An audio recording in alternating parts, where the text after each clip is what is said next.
Hello friends, स्वागत है आपका टेडिया पे। मैं प्रवीण कुमार आप लोगों का स्वागत करता हूं आज के इस वीडियो में जो है हमारा आधुनिक बिहार से। एक्चुअली मैंने प्राचीन बिहार के इतिहास के संबंध में मैंने वीडियो डाल दिया है, मध्यकालीन के भी डाल दिए हैं। अगर आपने नहीं देखे तो डिस्क्रिप्शन में उनके लिंक डाल दूंगा, उसे ज़रूर देख लें।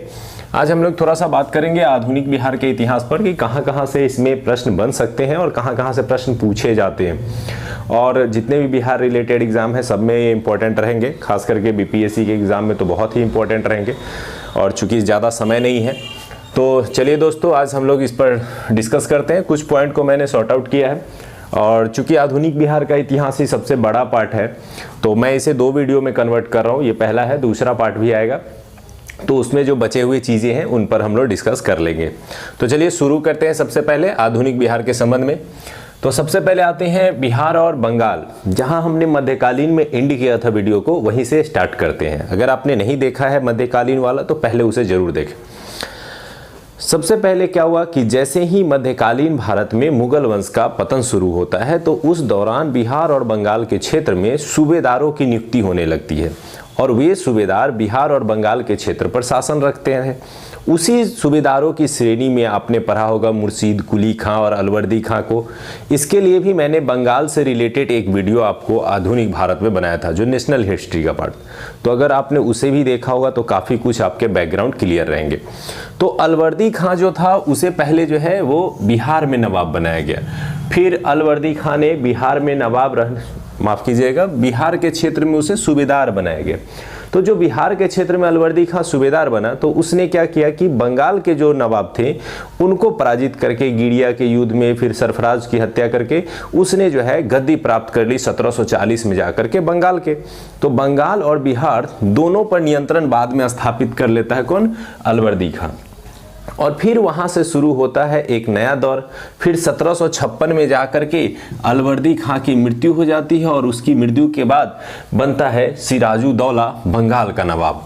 और फिर आपने 2 युद्ध पढ़े होंगे, प्लासी का युद्ध और बक्सर का युद्ध। ये दोनों इंपॉर्टेंट युद्ध है और इनसे जुड़े हुए वीडियोस मैंने आधुनिक भारत के इतिहास में पढ़ाए हैं, उसके भी लिंक मैं डिस्क्रिप्शन में डाल दूंगा, तो आप उन्हें भी देख सकते हैं। अब प्लासी के युद्ध में क्या हुआ तो अंग्रेजों और सिराजुद्दौला जो बंगाल का नवाब था उसके बीच संघर्ष हुआ। इस संघर्ष में सिराजुद्दौला का पराजय हो गया, सिराजुद्दौला हार गया। परिणाम ये निकला कि बंगाल और बिहार का क्षेत्र जो था वो कुछ हद तक अंग्रेजों के अधीन हो गया।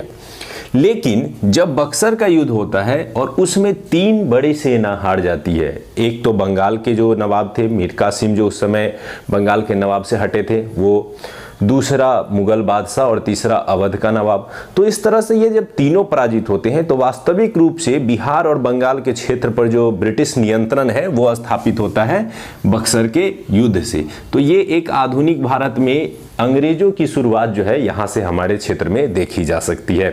तो बिहार से कहीं ना कहीं बंगाल का इतिहास जुड़ा रहा है, इसलिए आप ये 2-3 पॉइंट हैं जिन्हें आप देख सकते हैं और इससे जुड़े हुए वीडियो के मैं डिस्क्रिप्शन में लिंक डाल दूंगा जहां आपको इसकी जानकारी मिल जाएगी।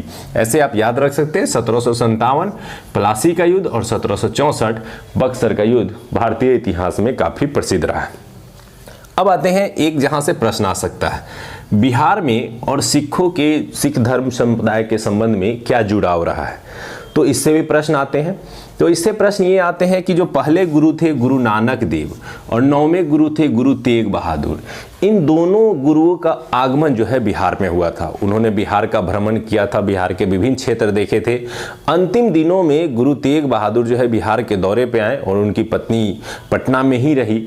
और इस क्रम में यहीं पे गुरु गोविंद सिंह जो 10वें गुरु हैं सिखों के, उनका जन्म जो है वो पटना में हुआ था। तो ये कई बार प्रश्न में आया है कि सिखों के अंतिम गुरु का जन्म कहाँ हुआ था, तो पटना में हुआ था। और कब हुआ था तो 1666 में पटना में उनका जन्म हुआ था।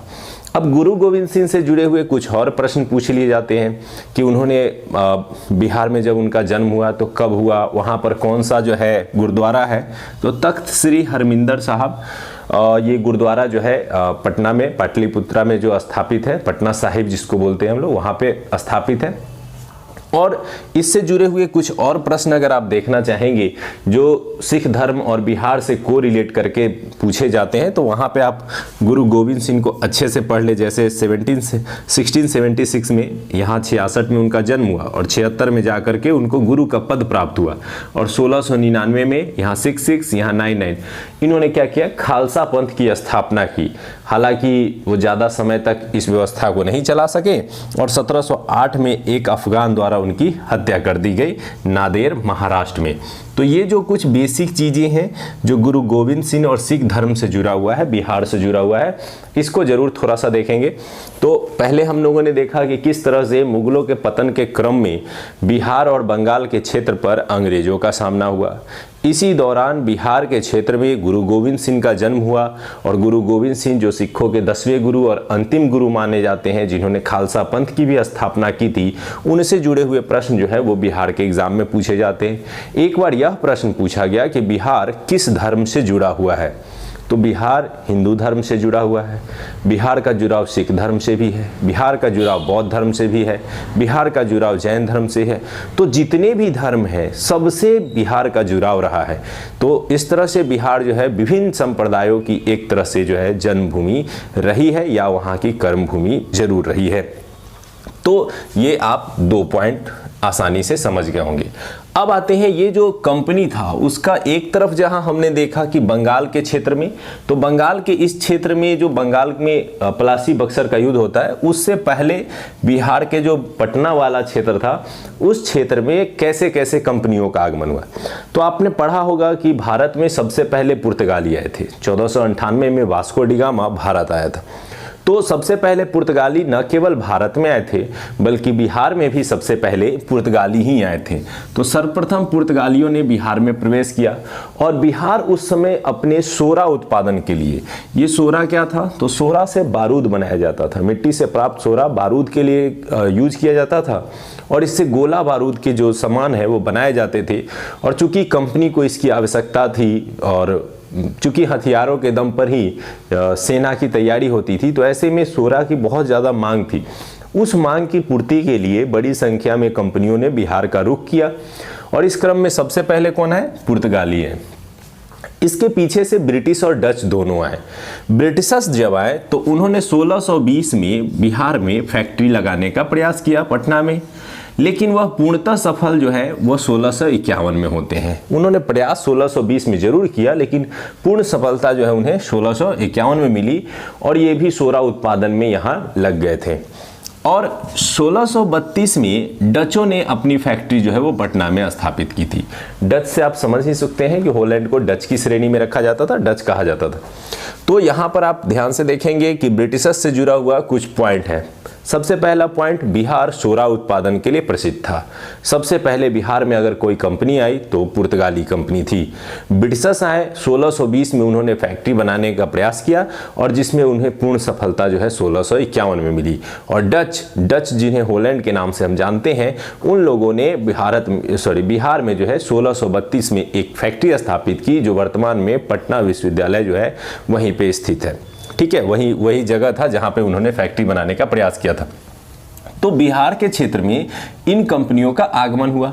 बाद में कहा जाता है कि सोरा मजदूरों के साथ जो शोषण हो रहा था, सोरा मजदूरों पर जो अन्याय हो रहे थे, तो बाद में एक विद्रोह आपको पढ़ने को मिलेगा, नोनिया विद्रोह। ये नोनिया विद्रोह इन्हीं सोरा उत्पादन करने वाले मजदूरों द्वारा किया गया था। फिर आगे पढ़ते हैं कि बिहार कब प्रत्यक्ष रूप से या अप्रत्यक्ष रूप से ब्रिटिशर्स के क्षेत्र में जाने लगता है। 1717 में फर्रुखसियर, जो उस समय अंतिम मुगल बादशाहों की श्रेणी में शामिल हो चुका था उत्तर मुगल काल में, फर्रुखसियर ने बिहार, बंगाल और उड़ीसा का जो कार्यभार था, व्यापारिक छूट थी, वो ब्रिटिशर्स को सौंप दी। इसी छूट के क्रम में ब्रिटिशर्स का जो क्षेत्र अधिकार था वो बिहार के क्षेत्र में हो जाता है। परिणाम यह निकलता है कि वह बिहार के क्षेत्र में शोषण क्रिया को अपना अस्त्र बना लेते हैं। बंगाल में भी वही चीज़ें और उड़ीसा में वही करने लगते हैं। और इसके बाद ये घटनाएं घटती है कि 1717 में तो फर्रुखसियर द्वारा उन्हें बिहार, बंगाल और उड़ीसा का क्षेत्र प्राप्त हो चुका था व्यापारिक दृष्टि से। बाद में उन्होंने प्लासी के युद्ध द्वारा वहाँ पर अधिकार बनाने का प्रयास किया, जो बक्सर के लड़ाई के बाद पूर्ण पूर्ण रूप से अधिकार क्षेत्र में आ जाता है। तो इसे और इसे आप थोड़े से कॉमन करके समझेंगे। तो ये घटना हुई, फिर उसके बाद ये घटनाएं हुई। अब आते हैं जब ब्रिटिशर्स ने भारतीय क्षेत्र पर अधिकार कर लिया और उसी दौरान बिहार के क्षेत्र पर भी उनका नियंत्रण स्थापित हुआ, तो उन्होंने अपने वास्तविक स्वरूप को उजागर किया। उन्होंने चलाई अस्थाई बंदोबस्त की व्यवस्था। आप पढ़े होंगे 1793 में कर्नवालिस द्वारा अस्थाई बंदोबस्त व्यवस्था चलाई गई। इसके अलावा उनका जो शोषण का जो दायरा था वो धीरे धीरे बढ़ने लगा। क्षेत्र विस्तार के क्रम में उन्होंने कई जनजातीय क्षेत्रों का भी रुख किया, जहां पर जनजाति अपने संस्कृति और सामाजिक व्यवस्था में गहरी पैठ बना करके रखे हुए थे, उसमें भी ब्रिटिशर्स अब घुसने लगे। जमींदार वहां भी जाने लगे, साहूकार वहां भी पहुंचने लगे, और परिणाम ये निकला कि जनजातियों ने अपनी संस्कृति को बचाने के लिए, अपने शोषण से मुक्ति के लिए कई आंदोलन किए। तो बिहार का जो झारखंड क्षेत्र था, जो अभी वर्तमान में अलग हो चुका है, लेकिन पहले यह बिहार का ही अंग था, तो इन क्षेत्रों में बड़ी संख्या में जनजाति निवास करते थे। अलग अलग छोटे छोटे समुदाय में, अलग अलग क्षेत्रीय में अलग अलग प्रकार की जनजाति का निवास था। इन जनजाति समूहों ने विभिन्न समयों में ब्रिटिशर्स के इस शोषण का विरोध किया। सबसे पहले जो मूल बात है उसे याद रखेंगे कि जनजातीय विद्रोह क्यों होते थे। तो जनजातीय विद्रोह के कई कारण थे, जिसमें सबसे बड़ा अगर कोई कारण था वो तो आर्थिक शोषण था। जो ब्रिटिशर्स द्वारा आर्थिक शोषण किया जाता था वो सबसे मूल में था। इसके अलावा वो अपने जो स्थानीय व्यवस्थाएं थी, जैसे पढ़ा पंचायत था, खुटकुटी व्यवस्था थी, ऐसी व्यवस्था को बदलना नहीं चाहते थे, और ब्रिटिशर्स जबरन उन पर ये थोपते थे कि ये चीज़ें आप अपनाइए, आप ज़मीनों का विखंडन कर दीजिए, हमें अधिक संख्या में टैक्स दीजिए। परिणाम ये निकला कि बिहार में कई जनजातीय विद्रोह हुए। अब इन जनजातीय विद्रोह से क्या प्रश्न आते हैं, तो सबसे पहले कई बार ये आएगा कि निम्नलिखित जनजातीय विद्रोहों को क्रम से सजाइए। तो मैंने क्रम में ही इन जनजातीय विद्रोहों के नाम लिखे हैं, जो बिहार के छोटा नागपुर क्षेत्र या झारखंड क्षेत्र में हुए थे, उनको मैंने क्रम से लिखा है। तो पहले तो क्रम आपको याद होना चाहिए। दूसरा, किस जनजातीय विद्रोह का नेतृत्व किसने किया था, या कौन सा जनजातीय विद्रोह कहाँ हुआ था। तो ये जो स्टार्टिंग के आपको चार दिखाई दे रहे हैं, ये बहुत कम पूछे जाते हैं, अधिक पूछे जाएंगे ये तीनों। तो चलिए हम लोग इसको पढ़ते हैं। सबसे पहले हुआ था तमार, फिर चेरो, फिर हो और फिर कोल। अब देखिए इसको याद करेंगे कि चार जनजातीय विद्रोह बिहार के छोटा झारखंड क्षेत्र में हुए थे। प्रारंभिक चार जनजातीय विद्रोह तमार, चेरो, हो और कोल। ठीक है, पहले 3 शब्द, फिर 2 शब्द, फिर 1 शब्द। तो इसे घटते क्रम में तमार, चेरो, हो। 3 शब्द तमार, चेरो, 2 शब्द, हो 1 शब्द। तमार, चेरो, हो, और फिर यहाँ आएंगे 2 शब्द कोल, संथाल, 3 शब्द मुंडा, 3 शब्द ताना भगत। तो ये कुछ इस तरह से आप ट्रिक जरूर बनाएं ताकि आपको याद रह सके। तो इसे याद रखना ही मेन होता है, चीज़ें बस वही है, व्यवस्थित करके अगर आप याद कर लेते हैं तो एग्जाम में ये आपके लिए उपयोगी साबित हो जाता है। तो चलिए शुरू करते हैं। तमार विद्रोह जो है वो 1789 से लेकर के 94 के समय में बिहार के झारखंड क्षेत्र छोटा नागपुर के क्षेत्र में हुआ, और चेरो विद्रोह भी उसी क्षेत्र में हुआ, लेकिन ये 1800 में हुआ। तो कैसे याद करेंगे ईस्वी, तो सबसे पहले इसे याद करना है कि तमार विद्रोह 1800 से पहले हुआ था। तो 1789 से 94 के बीच में तमार विद्रोह हुआ। अब 1800 से लेके 1832 तक के बीच में 3 याद कर लेना है। चेरो 1800, हो 1820-22, कोल 1831-32। अब ये 3 को क्रम से, चेरो 1800, हो 1820-21, कोल 1831 और 32। ये दौर रहा जब झारखंड के छोटा नागपुर और सिंहभूम के क्षेत्र में ये आंदोलन हुए। इन आंदोलनों से प्रश्न कम आएंगे, क्रम से सजाइए, कारण क्या रहे, तो कारण सब में लगभग एक समान रहे। ईस्वी का मिलान कीजिए कि कौन से किस ईस्वी में हुए। तो इस जनजातीय विद्रोहों से बस यही प्रश्न आएंगे। तो इन्हें एक बार फिर से देख लें। तमार, चेरो, हो और कोल। ईस्वी की बात करें तो 1789 से लेकर 94, फिर 1800, फिर 1820-21, फिर 1831 और 32। इस तरह से ये 4 विद्रोह हुए। अब आते हैं ये 3 प्रमुख जनजातीय विद्रोह जहां से प्रश्न पूछे जाते हैं। तो सबसे पहले हम लोग आते हैं संथाल विद्रोह। संथाल विद्रोह को आपने बहुत बार पढ़ा होगा, और बीपीएससी अगर आप क्रैक करते हैं तो मेंस में भी ये पढ़ने को मिलेगा। और मुंडा विद्रोह, ये दो बहुत ही महत्वपूर्ण विद्रोहों में से एक रहे। संथाल विद्रोह की विशेषता ये है कि 1857 की क्रांति, जो भारत का प्रथम स्वतंत्रता संग्राम कहा जाता है, उससे जस्ट पहले हुआ था 1855-56 में। तो ये कई बार प्रश्न आया है कि 1857 की क्रांति से जस्ट पहले कौन सी क्रांति हुई थी या कौन सा विद्रोह हुआ था। तो संथाल विद्रोह हुआ था, जो बिहार और झारखंड के बीच, जो बिहार में भागलपुर है और झारखंड में राजमहल की पहाड़ियां हैं, इन दोनों क्षेत्रों के बीच के क्षेत्र को कहा जाता था दामन ए कोह। इस दामन ए कोह क्षेत्र में रहने वाले जनजातीय समूह, जिन्हें संथाल जनजाति के रूप में जाना जाता है, इन जनजातियों ने ब्रिटिश शोषण का विरोध किया और इन्हीं शोषण के विरोध में संथाल विद्रोह अपनाया गया। संथाल विद्रोह के जो लीडर थे, जिन्होंने इसको नेतृत्व प्रदान किया, एक ही परिवार के 4 सदस्य थे, सिद्धू, कान्हू, चांद और भैरव। इन चारों ने मिलकर के इस विद्रोह को नेतृत्व दिया था, जिसमें सिद्धू और कान्हू ज़्यादा प्रसिद्ध रहे हैं। चांद और भैरव भी रहे हैं, लेकिन सबसे ज़्यादा जो प्रसिद्ध रहे वो सिद्धू और कान्हू रहे हैं। तो यहाँ से 2-3 प्रश्न आते हैं। पहला, संथाल विद्रोह कब हुआ? तो 1855-56 में। किस क्षेत्र में हुआ? तो दामन ए कोह। दामन ए कोह क्या है? तो भागलपुर से लेकर राजमहल पहाड़ियों के बीच का जो क्षेत्र था वह दामन ए कोह के नाम से जाना जाता था। और इसका नेतृत्व किसने किया? तो सिद्धू, कान्हू और चांद भैरव ने इसका नेतृत्व किया था। हालांकि बाद में इन सभी को जो है ब्रिटिशर्स द्वारा दमन के क्रम में मार दिया जाता है। परिणाम होता है कि संथाल विद्रोह असफल यानी समाप्त हो जाता है। लेकिन इस विद्रोह की एक खासियत ये रही कि सिद्धू और कान्हू ने स्वयं को ठाकुर का अवतार बताते हुए इसे कुछ धार्मिक स्वरूप प्रदान करने का प्रयास किया। और सभी जनजातीय विद्रोह में पहला अगर कोई तीव्र विद्रोह हुआ था तो वो संथाल विद्रोह ही था। ठीक है, तो यहां से 4-5 प्रश्न आएंगे, उन्हें ध्यान रखेंगे। अब आते हैं मुंडा विद्रोह। ये भी बहुत इंपॉर्टेंट है और इसे न केवल क्षेत्रीय बिहार के एग्जाम में, बल्कि बिहार से बाहर जो भी एग्जाम देते हैं उनमें भी इससे प्रश्न आते हैं। झारखंड में छोटा नागपुर क्षेत्र, वहाँ पर मुंडा जनजाति का निवास, और मुंडा जनजाति निवास क्षेत्र में यह विद्रोह हुआ था, जिसका नेतृत्व भगवान बिरसा मुंडा कहा जाता है, उनके द्वारा किया गया था। ये विद्रोह 1899 कहा जाता है। अगर एक डेट आपसे पूछा जाए तो 1899 कहेंगे। ऐसे इस विद्रोह का जो प्रारंभ है वो 1895 से लेकर के 1900 के बीच में चला था। लेकिन अगर सिंगल डेट पूछा जाए तो 1899 आप कह सकते हैं। अब क्या हुआ था इसमें? मुंडा जनजातियों पर शोषण जो हो रहा था उसी का विरोध करते हुए उन्होंने ये आंदोलन चलाया था।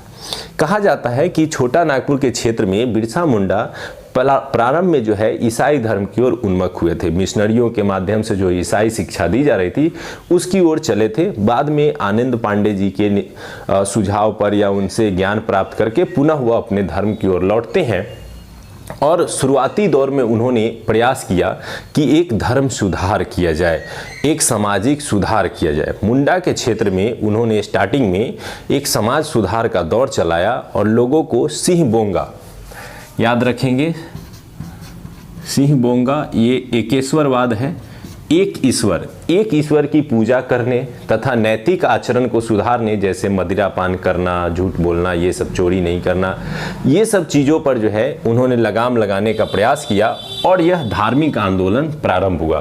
प्रारंभ में यह एक धार्मिक सामाजिक सुधार आंदोलन था, लेकिन उन्होंने इसमें नारा दिया कि हम एक स्वतंत्र मुंडा राज्य की स्थापना करेंगे, जिसका उद्देश्य होगा एक सुंदर मुंडा समाज जिसमें किसी भी प्रकार की कुरीतियां या बुराइयां नहीं होगी। फिर उन्हें यह एहसास हुआ कि एक स्वतंत्र मुंडा राज्य तभी स्थापित हो सकता है जब ब्रिटिशर्स यहाँ से चले जाएंगे।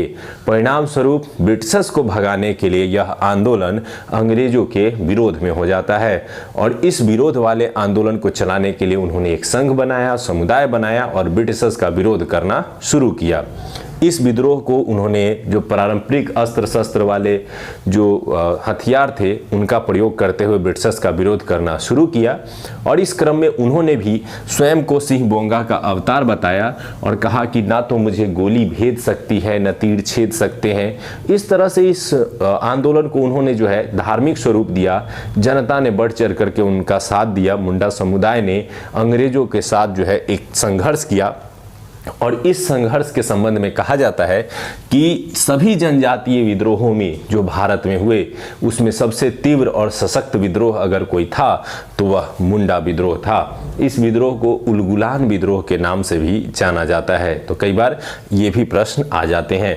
अंतिम समय में क्या हुआ, 3 फरवरी 1900 को बिरसा मुंडा को गिरफ्तार कर लिया गया, जो बाद में जाकर के हैजा के कारण उनकी मृत्यु जो है जेल में ही हो गई थी। तो जेल में उनकी मृत्यु हुई, उसके बाद 1900 में उनकी मृत्यु के बाद ये आंदोलन स्थिर हो गया और आंदोलन समाप्त हो गया। तो इस तरह से मुंडा विद्रोह से भी 4-5 प्रश्न बन सकते हैं। कहाँ हुआ था, किस क्षेत्र में, नेतृत्व किन्होंने प्रदान किया था, कब हुआ था, और एक प्रश्न पूछ लिया गया था कि सोते समय बिरसा मुंडा को कब गिरफ्तार किया गया था। ऐसे प्रश्न नहीं पूछने चाहिए, लेकिन अगर पूछ लिया जाता है तो कई बार आप फैक्ट को इतना याद नहीं रख पाते हैं तो थोड़े से गलत हो जाते हैं। ऐसे इसका उत्तर 3 फरवरी माना गया था। खैर, तो सबसे अंतिम आते हैं जनजातीय विद्रोह जो बिहार के क्षेत्र में हुए। उस विद्रोह का नाम है ताना भगत विद्रोह। हालांकि ताना भगत विद्रोह का नाम है, लेकिन इसका नेतृत्व जो है वो जात्रा भगत द्वारा किया गया था और ये 1913-14 माना जाता है इसका काल। तो जनजातीय विद्रोहों में ये 4 विद्रोह आपने पहले देख लिए हैं, 3 यहाँ देख रहे हैं। अब इन विद्रोहों में थोड़ा सा ध्यान से देखिए। संथाल में आपने विशेषताएं समझी, मुंडा में समझा, अब यहाँ से क्या ऑब्जेक्टिव बनते हैं। ताना भगत विद्रोह के संबंध में कहा जाता है कि इन्होंने अपने स्वशासन की मांग को रखते हुए इन्होंने एक आंदोलन चलाया। प्रारंभ में थोड़ा सा उग्र जरूर था, लेकिन बाद में जब गांधी जी का भारत में एक विचारधारा, जो गांधीवादी विचारधारा शुरू होता है, बाद में जाकर के ताना भगत आंदोलनकारी भी गांधीवादी विचारधारा से प्रेरित होकर के उसी धारा में मिल जाते हैं। तो ये ऐसे आंदोलनकारी थे जो बाद में चल करके गांधी के विचारों के अनुसार आंदोलन को आगे लेके चलते हैं और असहयोग आंदोलन में गांधी जी का सहयोग भी करते हैं। तो पूछा जा सकता है कि कौन सा जनजातीय आंदोलन था जो गांधीवादी विचारों से मिल गया था। तो ताना भगत विद्रोह। तो ये विद्रोह हुए, इनको क्रम से भी याद रखें। यहाँ 4 था, जिसमें तमार, चेरो, हो, कोल, यहाँ संथाल, मुंडा और ताना भगत। डेट भी आप आसानी से याद रख सकते हैं और इसी को क्रम से आप याद रखेंगे। तो ये थे बिहार में हुए प्रमुख जनजातीय विद्रोह और उनके मूल कारण और उनसे आने वाले प्रश्न। अब आते हैं 1857 की क्रांति। 1857 की क्रांति को आप जानते होंगे कि प्रथम स्वतंत्रता संग्राम और एक अन्य कई नामों से जाना जाता है। भारत में इसे प्रथम स्वतंत्रता संग्राम की श्रेणी दी जाती है और यह विद्रोह जो है आपको पता होगा कि कैसे बैरकपुर में प्रारंभ हुआ था, एक मंगल पांडे के द्वारा जो है हत्या करने के साथ, और वास्तविक रूप से प्रारंभ मेरठ से माना जाता है। लेकिन हम यहाँ पढ़ रहे हैं बिहार का इतिहास, तो हम ये देखेंगे कि इस आंदोलन का बिहार में क्या प्रभाव पड़ा। तो चलिए शुरू करते हैं। सबसे पहले इसका प्रभाव 12 जून 1857 को बिहार के उस समय झारखंड क्षेत्र देवघर के रोहिणी में हुआ। तो आप पहले तो ये याद रखेंगे कि बिहार में इस आंदोलन का प्रारंभिक बिंदु कौन था। तो रोहिणी था, जो देवघर जिला में था। यहाँ के सैनिकों ने विद्रोह करते हुए ब्रिटिशर्स को चुनौती देना शुरू किया। हालांकि जल्द ही इस विद्रोह को दबा दिया गया, लेकिन इसका प्रभाव बिहार के अन्य क्षेत्रों पर प्रारंभ हो गया। बिहार के पटना में पुस्तक विक्रेता पीर अली द्वारा इसका नेतृत्व किया गया। तो कई बार ये प्रश्न पूछा जाता है कि पटना में स्पेशली इस 1857 की क्रांति का नेतृत्व किसने किया। गुरहट्टा मोहल्ला के रहने वाले पीर अली ने एक पुस्तक विक्रेता होने के बावजूद भी इस आंदोलन को आगे बढ़ाने का प्रयास किया, लेकिन टेलर जो उस समय बिहार का गवर्नर था, दमनात्मक कार्रवाई की गई, इन्हें फांसी दी गई और ये इनका नेतृत्व समाप्त हो गया। फिर उसके बाद क्या हुआ, तो पहले रोहिणी में हुआ, फिर पटना, फिर दानापुर सैनिक छावनी था, सैनिक कैंट था। सेना के द्वारा वहां पर दानापुर छावनी में विद्रोह की घोषणा की गई और वहां से जो है अंग्रेज अधिकारियों को गोली मारते हुए वो वहां से निकल करके भागे और पहुंचे वीर कुंवर सिंह की भूमि जगदीशपुर, जो कि आरा के क्षेत्र में था। जगदीशपुर के जमींदार वीर कुंवर सिंह को उन्होंने अपना नेता चुना और उनको अपने नेता के रूप में देखते हुए इस आंदोलन की शुरुआत कर दी। वीर कुंवर सिंह ने सैनिकों का समर्थन प्राप्त कर इस आंदोलन की घोषणा की और उन्होंने डनवर को पराजित करते हुए आरा पर अधिकार कर लिया। जो आरा का क्षेत्र था उस पर अधिकार किया। कहा जाता है कि वीर कुंवर सिंह सभी 1857 के क्रांतिकारियों में सबसे बुजुर्ग थे, लेकिन सबसे ज़्यादा जीत दर्ज अगर किसी क्रांतिकारी ने की थी इस आंदोलन में तो वो वीर कुंवर सिंह थे। वीर कुंवर सिंह ने न केवल आरा पर अधिकार किया बल्कि यहाँ से बिहार से बाहर निकलते हुए उन्होंने यूपी की भी यात्रा की। मध्य प्रदेश होते हुए यूपी पहुँचे थे और वहाँ जाकर के उन्होंने आजमगढ़ किला प्राप्त किया था। इसके अलावा उन्होंने नाना साहब की सहायता भी की थी। हालांकि वो वहाँ से लौटते समय घायल हो गए थे और बिहार में आकर के पुनः उन्होंने जो जगदीशपुर था, जो उनका इलाका था, उस पर दोबारा कब्जा कर लिया था।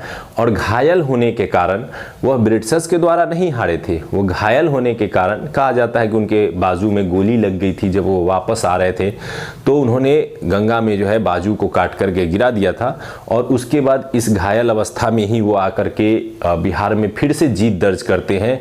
और जब वो मरते हैं उस समय भी आज़ाद जगदीशपुर उनके कब्जे में था। तो 26 अप्रैल 1858 को उनकी मृत्यु हो गई और मृत्यु के बाद उनके भाई अमर सिंह ने जो है वो बिहार का नेतृत्व जो है संभाला। हालांकि बाद में उनके मृत्यु के बाद आंदोलन कमज़ोर पड़ गया क्योंकि ब्रिटिश गवर्नर जो बिहार में थे वो टेलर के द्वारा ये पूरा दमनात्मक कार्रवाई चलाई गई और विद्रोहियों को दबाने का प्रयास किया गया।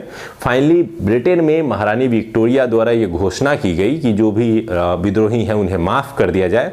तो बिहार के बहुत सारे विद्रोहियों को माफ़ कर दिया गया, लेकिन फिर भी 14 लोग जो प्रमुख विद्रोही थे जिनमें अमर सिंह भी शामिल थे, इन्हें कुछ सजा जरूर दी गई। तो इस तरह से बिहार में ये आंदोलन समाप्त हो गया। तो 4 घटनाएं मूल रूप से यहाँ पढ़नी है। 1857 की क्रांति में प्रारंभ कहाँ हुआ? तो रोहिणी से, देवघर से।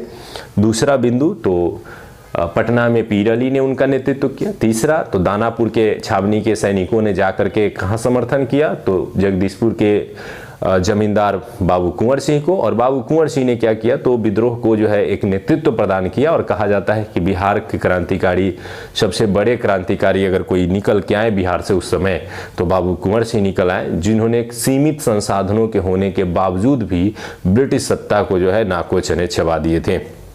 तो ये पूरा का पूरा ये आधुनिक भारत का यहाँ तक हमने इतिहास देखा। अब हमारा जो पार्ट बचा हुआ है वो ये है कि 1857 की क्रांति के बाद ब्रिटिश शोषण का जो दौर चला उसमें कुछ किसान आंदोलन हुए। जैसे आप चंपारण किसान आंदोलन से परिचित होंगे, दरभंगा में जो किसान आंदोलन हुआ था, किसान सभा जो बनाए गए थे, उनसे भी कुछ प्रश्न आते हैं तो उन्हें हम लोग देखेंगे। इसके अलावा जो छोटे विद्रोह हुए थे जिसमें लोटा विद्रोह, नोनिया विद्रोह, उनको देखेंगे। और गांधी जी के द्वारा जो चलाए गए प्रमुख आंदोलन थे जैसे असहयोग आंदोलन, सविनय अवज्ञा आंदोलन, भारत छोड़ो आंदोलन, उसमें क्या बिहार की भूमिका रही, तो अगले वीडियो में हम लोग उसे देखेंगे। फिलहाल उम्मीद करते हैं कि ये सारी चीज़ें आपको क्लियर हो गई होंगी। फिर से एक बार रिपीट कर देते हैं। ये बिहार और बंगाल का क्षेत्र आप कंपनी के आगमन से जोड़ करके देख सकते हैं, जिसमें किस प्रकार से बिहार में कंपनी का आगमन हुआ और किस प्रकार से पलासी और बक्सर के माध्यम से उन्होंने बिहार पर नियंत्रण स्थापित किया।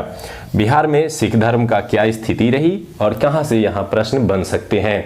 फिर उसके बाद कंपनी के आगमन को हमने देखा। फिर कंपनी के शोषण का विरोध जनजातियों द्वारा किया गया और कई जनजाति विद्रोह हुए जिन्हें क्रम से उनके मूल रूप में याद रखना है। और फिर 1857 की क्रांति जो प्रथम सैनिक विद्रोह के रूप में जाना जाता है भारत में, उसका बिहार में क्या प्रभाव रहा। अब अगले वीडियो में इससे अगले पार्ट को उम्मीद करते हैं कि ये पढ़ने में आपको मज़ा आ रहा होगा, समझ में आ रहा होगा और याद भी हो जा रहे होंगे। तो चलिए दोस्तों, मिलते हैं अगले वीडियो में। धन्यवाद एडुटेरिया से जुड़े रहने के लिए और एडुटेरिया फैमिली को इतना सपोर्ट करने के लिए। Thank you.